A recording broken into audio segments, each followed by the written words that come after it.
Hello, Heal Your Gut boot campers. It's Lydia here, and I just wanted to take some time and create this video for you to cover a few questions that came up this past week. You guys are great. Thank you so much for participating this week, and thank you so much for showing your enthusiasm. I'm eager to see folks who are just really looking to get healthy and digging in and doing some good stuff. So kudos to all of you for jumping in there and really participating and being proactive about your health. A couple questions that came up. One was, can you give examples of starches, low glycemic starches? And so typically what you're going to find for healing your gut, let's say you have a leaky gut, you have a lot of symptoms, maybe you answered some of those questionnaires this week, you have some candida symptoms, you have some small intestinal bacteria overgrowth symptoms, things like that, you are probably going to need to pay attention to what starches you do eat. And that's where some of these diet plans come in handy, just looking at what starches they actually remove. Now, that said, everyone's going to be a little bit different, so you may need to play around a little bit to see what you tolerate.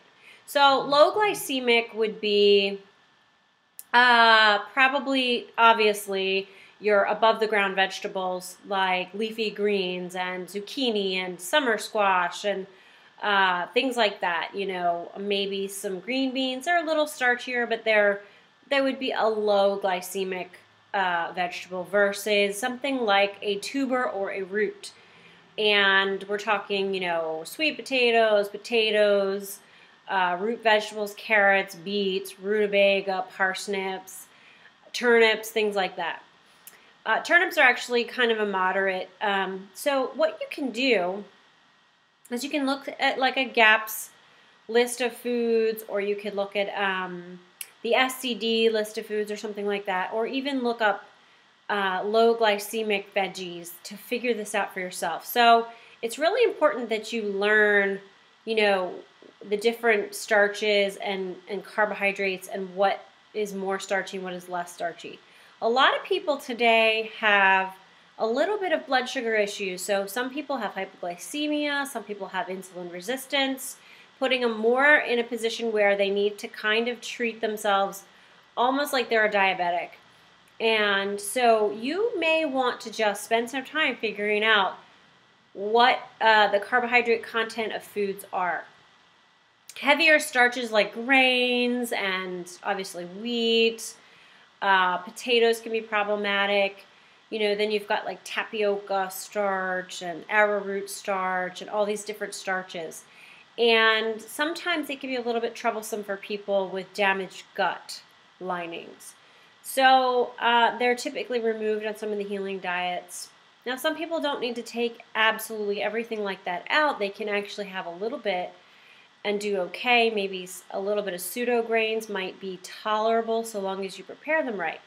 So I'm going a little bit more into it than the question actually was asked, just because this is a complex topic, and it's one that people need to get more familiar with and be aware of. So something I do cover a little bit more in the Heal Your Gut course. But again, you know, it's important information for this modern day because we've got more and more people who have blood sugar regulation problems. And, you know, you may not be able to have a whole heck of a lot of actual carbohydrate in your diet because of that alone. So we're looking at, you know, how are you digesting the foods, and is your body tolerating them, and, you know, can you even produce enough insulin? Or are your cells insulin resistant? Should you be keeping your carbohydrates low? That's not something I could answer for each individual. It's something I actually would need to, you know, help you figure out for yourself. But I did want to touch on that because someone asked, what are low glycemic starches?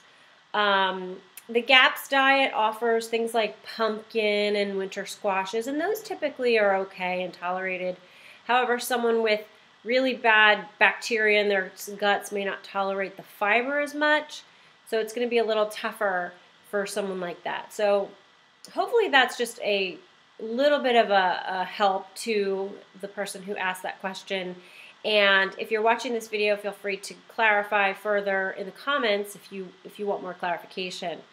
Another question that came up, and I'm just going to go over here and read it.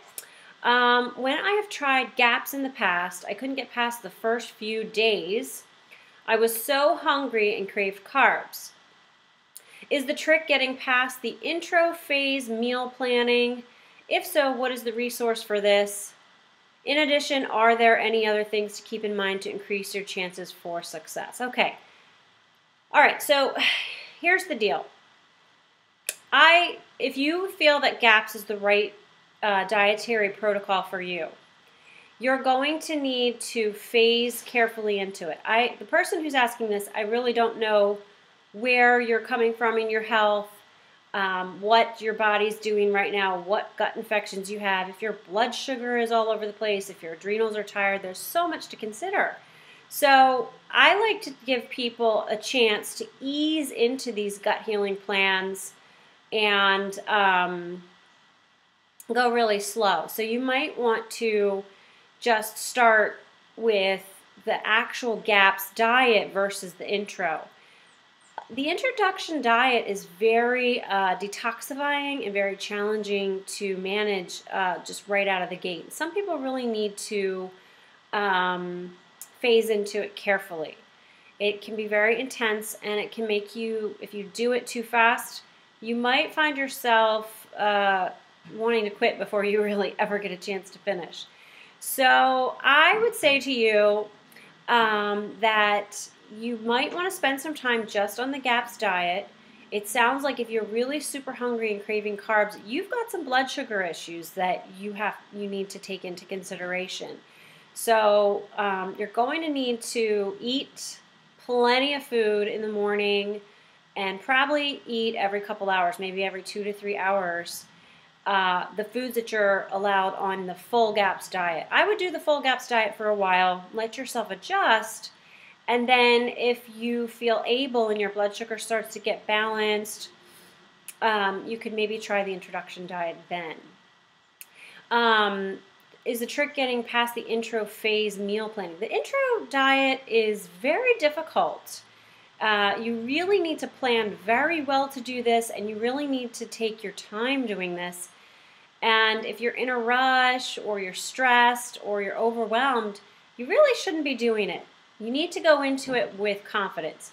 If you really feel that the GAPS diet is for you, I'm going to highly recommend you check out my friend Melanie Christner's website, Honest Body. She actually teaches a GAPS course, and she works with people and takes them through it step by step. You may want to do something like that to help you succeed and have a better chance at really benefiting from the GAPS diet. I think it's a very difficult diet to get started on. A lot of people get really confused, overwhelmed. You really probably might want to invest in yourself and get some support with that. And so that would be a good option for you.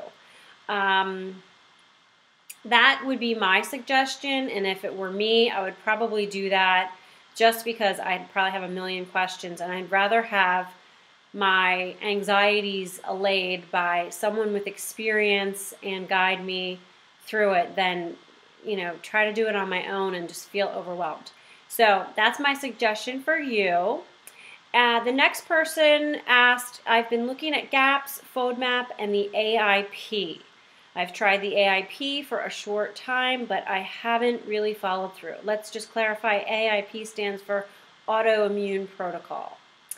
I'm confused with the GAPS. Why do they allow dairy? I know it's supposed to be raw. Okay, before I go into that, oopsies, sorry about that. Okay, this person is confused as to which diet they want to do. Why is dairy allowed? Well, first of all, dairy is a very beneficial food, and there are a lot of cultures traditionally that consumed healthy dairy, and there are a lot of people still that tolerate dairy. It's not a bad food per se, unless you legitimately have a casein intolerance or a lactose intolerance or an intolerance to whey. Now, the best way to determine if you have any of those is to remove dairy for a time and then slowly reintroduce it. And I do recommend the GAPS method of dairy reintroduction simply because it starts with the lowest lactose dairy foods there are, and it also starts with the most tolerable. So some are cultured and things like that. So I would say somebody whose traditional culture, like say your heredity is, you're from a culture that never really had dairy throughout its history. You might be someone who should probably say, hey, I probably don't have the ability to really tolerate dairy very well. And that might be a food that just isn't good for you. However, if you're European or Scandinavian or any of these cultures that really were dairy heavy, you might be able to utilize dairy in your diet. So I wouldn't rule dairy out just because you've heard it's bad food, it's not good for healing your gut, it causes inflammation, yada, yada, yada. It's not natural for adults to drink dairy, blah, blah, blah. Listen, dairy is a very beneficial food if it is tolerated. So I don't think it should be ruled out if you are able to tolerate it. They allow dairy because of that reason alone. It's got a lot of benefits if you are able to digest it. I personally am lactose intolerant. I don't exclude dairy 100%, but I know exactly how much dairy I can and can't tolerate and which forms. And it took me a while to figure that out. So it also adds variety in your diet and another source of good nutrition. So dairy is a good thing if you are able to consume it. The next question, the FODMAP's diet seems daunting, no onions or garlic. Also, how long should you be on a restrictive diet like that before you begin to add in the restricted foods? Okay, so the FODMAP's diet is extremely complicated, mainly because it's all about quantity. So let's say, for example, onions are extremely difficult, even for someone without FODMAPs to difficult. They are hard on you. So let's say you have small intestinal bacteria overgrowth and you have a lot of gas and bloating and foods are fermenting in your gut, especially the foods with those certain sugars and starches in them, okay? That's what the FODMAP foods are. They are fermentable sugars and starches, and that's why you get that reaction. So let's say you need to go on a FODMAP's diet. This isn't a diet you can do by yourself. I'm going to be totally honest, and I'll also say that I don't even think that I could help you 100% with it. I do have a wonderful resource that I send people to in the program. So I have a lesson on FODMAPs, I have more information in a webinar, and then if you really feel like it's the right diet for you, you're going to need to get some guidance. So, I would not sit here and worry about how long and this and that. Listen, if you want to feel better and avoid these problems and that's the right diet for you, if you implement it properly with guidance, you'll feel better very quickly. So it's one of those things that everyone's going to be different, and the foods you tolerate and put back in are going to be different too. And that's not something I can tell you exactly, because even for myself, I tolerate some FODMAP foods and some I don't do well with. Like again, I said I was lactose intolerant. So this is not something that I can really give you an answer for directly. It's also not something I want you to stress about and worry and wonder. You can do a lot of healing in your gut through certain things and reduce your bacterial overgrowth symptoms before you even really need to worry fully about doing a low FODMAPs diet. Especially if you have SIBO, you're going to need to do some things before the low FODMAPs diet is the right landing place for you, okay? I hope that helps. Onions and garlic are tricky, and it's a tough thing to consider living without, but I'll tell you what, it's better to live without gas, bloating, pain, and never knowing what's going to happen when you're out in public, when you have to go to the bathroom, or if you're going to get constipated, or if you're going to have some other immediate issues. So let's look at it that way rather than the fear of, oh my gosh, this is so overwhelming. No, it's overwhelming right now to be sick. So these healing dietary protocols and things that you need to do are worth it. It's so much more worth feeling better than it is, having the symptoms. Okay, so I hope that little pep talk gave you a little oomph there, and just take a deep breath and realize you're not going to figure this all out overnight, and there are definitely things you can start doing right away to slowly get all those symptoms brought down. And it doesn't have to be something super radical, super fast. Okay? You could probably do a low FODMAPs elimination diet in a month and start to reintroduce in 2 weeks, I believe, and see how you do there. Okay. Do you have any tips for helping to heal young children's leaky guts? I have 9, 6, 4, and 2-year-old daughters that have varying symptoms, with the youngest 2 being the worst and having food sensitivity symptoms since about 3 months old. Eliminating dairy, wheat, and sugar all at the same time is daunting with 4 young kids and being on the go all the time. Supplements have to be chewable. Okay, before I answer all of these questions, I realize this is a mom who's overwhelmed. So, Mama, I want you to take a deep breath and realize you are going to have to move slow and steady forward ahead. And you probably aren't going to be able to do anything radical right away. Your best bet is to make sure you have the best quality foods in the house.